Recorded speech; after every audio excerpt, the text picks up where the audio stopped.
Alright, Shalom. I want to give all praises, honor, and glory to Yahweh, Ba'ashim Yahushua, Ba'ashim Rakah HaKadosh. Double honors to the apostles of GMS and the sincere Shalom to the brothers out there pushing this truth and sincerity. And I want to get into a quick topic about that live stream we did. I'm not sure if it was a live stream going into yesterday, going about Lexington Market, how pretty much our people are corrupt. Because even when I go down there, because when I was in school, my friends, my so-called friends, would drag me down there.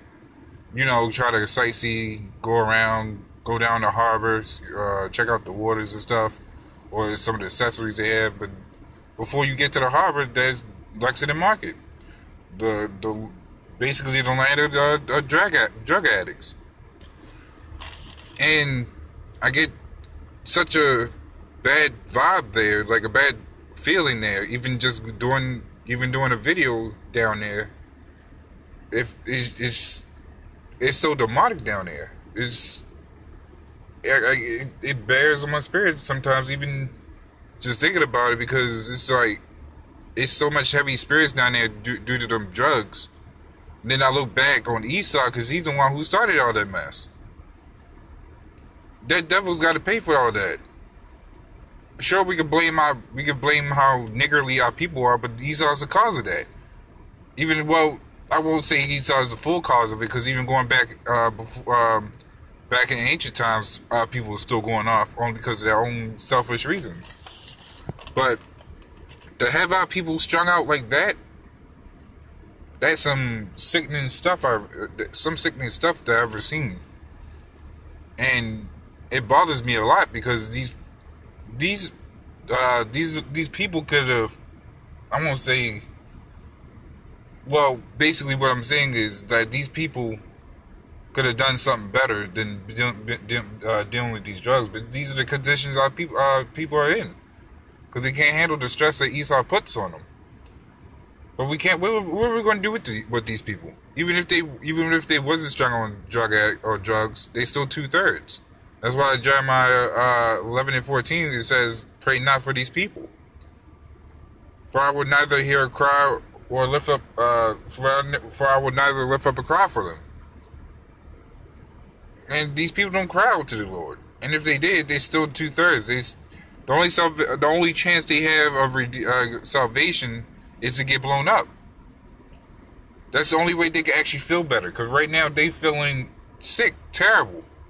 Even if the drug so-called makes them feel good, it's still making them sick. These people had no business even having to deal with such drugs, or any drug for that matter. Esau drugs everything, but dang, that's some sickness shit. That's why it's going to be a beautiful day when this place comes crashing down, because Esau has everything he has coming to him.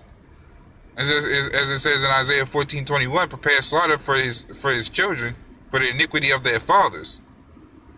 And there's no way you can jump around that.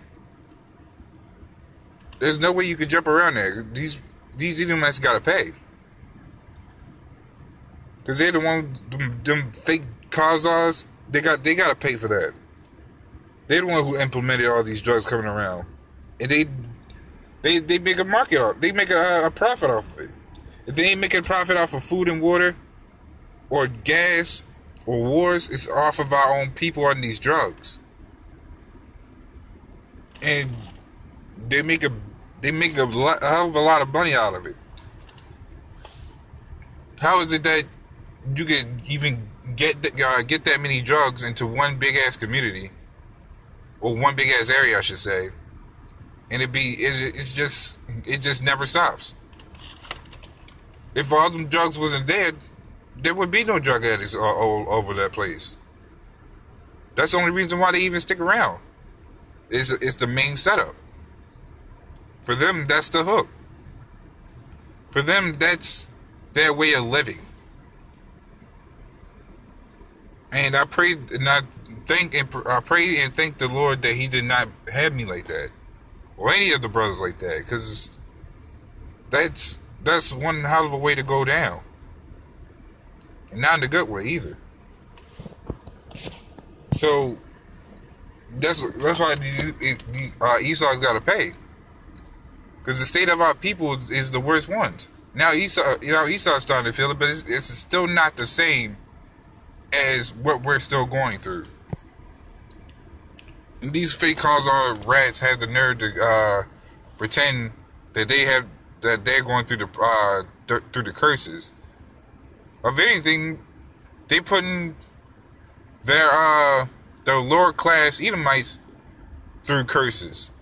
So of anything, I'm not saying that this is the case, but of anything, the Edomites, the lower class Edomites, will fit more of the curses than you fake Khazar rats.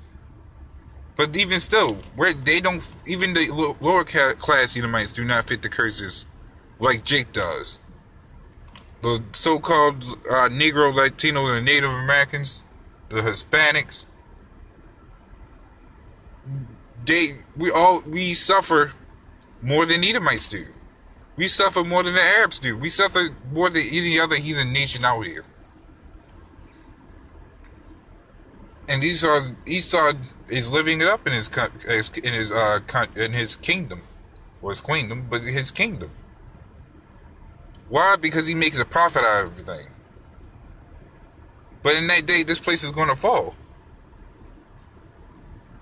This place will crash, and it even says in the Malachi 1:4 that they've returned to build the desolate places. And to rebuild something, it had to have fallen. Something had to break, which means this place is going to be very much broken down. It's going to close. They think they can reopen up shop, but they can't. But the Lord said He will throw down, which means this place is going to get destroyed. To the point it's not going to be recognizable. To the point you can't even come back to rebuild on this place. Because Esau has no chance of getting back what he wants. Just because he's a cunning hunter doesn't mean he could run a game with the Lord. Esau's a hunter for now, but we're going to do the hunting when that day comes, saith the Lord. Revelations 18:6 says, "Reward her as she has done to you, double unto her, double according to her works." And that slavery was one of it, but that slavery now is definitely one of them. And we're going to return the works unto Esau. He's going to receive them whippings and lashes. But furthermore, he's going to feel what it's like to be hunted. Because that's how he did us. He hunted us down. And now we're going to do the same to Esau. It's no wonder how the Lord plans all these things. And Esau thinks that he can win, which he won't. He won't win, and he never will. But these curses are upon our people. But Esau is going to feel the wrath of that. The Lord is coming back to destroy this place, whether these Edomites like it or not, whether these coon-ass niggas like it or not.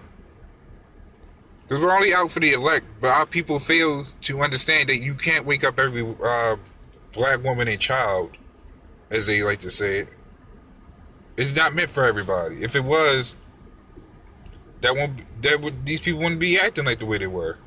As I brought out the point, I think I brought it out yesterday, but going into the point that if you could wake up every black woman, man and woman and child, all you would need is the first 5 books of Moses, pretty much giving the law. You wouldn't need a church for that.